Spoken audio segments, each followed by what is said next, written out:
Mam zaszczyt ofiarować olejek do opalania i przeciwsłoneczne okulary. Po 2 tygodniach puścimy was w dalszą drogę.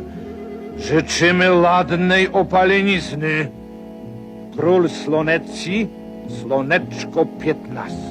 O, mamma mia! A, to tak.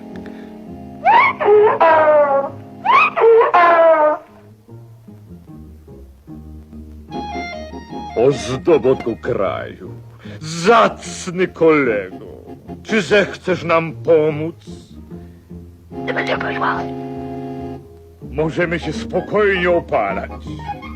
Uciekniemy w nocy.